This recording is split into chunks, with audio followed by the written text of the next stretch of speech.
Hello and welcome to Forever Rugby on Forever Sports. For today's preview, as the Sharks host the Lions this weekend, back to South African derbies. And the nice thing is, because we've had a reasonable break from South African derbies, it's quite cool to actually get back to playing against South African opposition.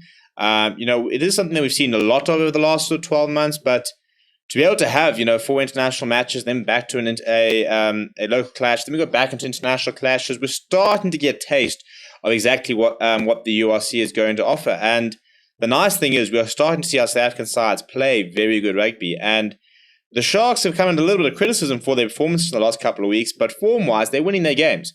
The Lions, however, have, I don't know what's happened, but they've pretty much flicked a switch and all of a sudden are looking like a real rugby team again, coming off some very, very impressive performances and really just looking like a side who are playing for each other, playing together. I think you look at the celebrations after each win and it shows you that it's a side that is desperately trying to fix what they've been doing. They're trying to get back to being, where they were a couple of years ago. And it is a very young squad. And they have very much emphasized over the season patience. And to be honest, even myself as a fan, it's sometimes been difficult to give them that. But they are starting to see rewards for backing a certain amount of players, stuff like that. And I also think that they've made a couple of changes over the last couple of games, which has kind of sparked this change. But if you look at the sides, before we do, please do smash like on the video and subscribe to the channel as well. We'll be live for this game as well as the North-South derby as the Bulls travel down to Cape Town to take on the Stormers. This is how the Sharks will line up tomorrow. Thomas Totoy will captain the side. Akanya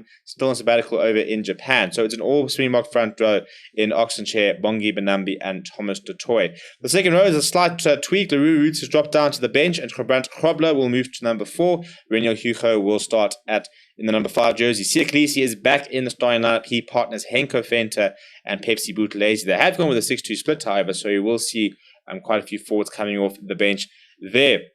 Jaden Hendricks will be up against his brother, Jordan, and as he partners Curran Bosch in the 19 combination. Curran Bosch, I thought, had a bit of a game last week, but I think, with all the red cards and there was so much disruption in the match, it's difficult to sort of really judge the game. But he is a player who's under quite a lot of pressure to perform.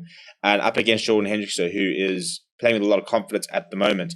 Makazoma Pimpi, Werner Kok, the 2 wings. Werner Kok coming off a man of the match performance, looked very, very good last weekend. And we're starting to see the Werner Kok that we kind of saw in glimpses last year, but he hasn't always found that consistency. Sometimes struggled to get a run of games in terms of staying his place on the side. In the centres, Marius Lowe comes in and he partners Benta Hawaii, and then Anthony Fulmink, the former Lions fullback, is in the starting lineup as well. Off the bench, Kieran van Vuren and Ntukum Kuna and Kutan Kuna will be the replacement front row.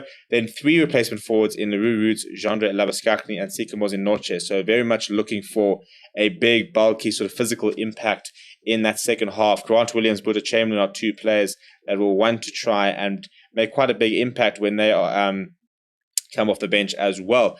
Grant Williams looks to try and sort of speed up the game and stuff like that.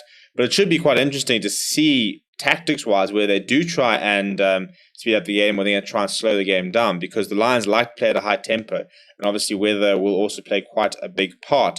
In terms of the Lions side, this is how they will line up this weekend. A couple of changes, and the big one is Yanni du Plessis is back into the side. No KOLISI after that injury. And as a result, Yanni du Plessis starts. Then we've got PJ Botha in that second, and in the second row, keeps his place after a much improved performance last week. And then Steve Tole in the front row as well. In the second row, Ruben Skuman, Rina North-Nachelt, an unchanged loose chair, Franco Horn, Vincent Tuka, Emmanuel Tuka, who coming quite a nice little combination there. I think Franco Horn is a nice little play in and around the loose. Sometimes I wouldn't say lightweight in terms of his physical makeup, but a bit like Warren Whiteley, quite a mobile 8th man, sort of likes to do a bit of the sort of flash work as well, not really sort of necessarily that hard-hitting carrier that we're seeing in the likes of an Ulrich Lowe and an Evan Roos. The halfback combination, Morne van den Berg, Jordan Hendricks, this is the most important thing for the Lions. Morne van den Berg has injected pace back into this side, and as a result, we're seeing the best of Edel van der Merwe, Wandisile Similani, Kieran Horn, Raz Baklana, and Manuel Rush, because they're all players who are quite quick, get around the park, and like to throw the ball around. And I think Morne van den Berg has been the catalyst in the Lions' sort of improvement over the last month and a bit. Off the bench, Morne Brandon, JB Smith, Ruan Dre will cover the front row. You've got Siva Steve Sangweni, no Ruan Fenter, who I assume must have picked up an injury. As a result, Jared Keynes does come into the bench. Then you've got Andrew Warner, Henko van Beek, the exciting outside centre, Tian Swanepoel as well. KOLISI is a massive loss. I would have really liked to have seen what he could have done up against Oxenchair, but the experience in Du Plessis will be very important. Steve Toy versus Thomas Toy should be quite a nice battle as well.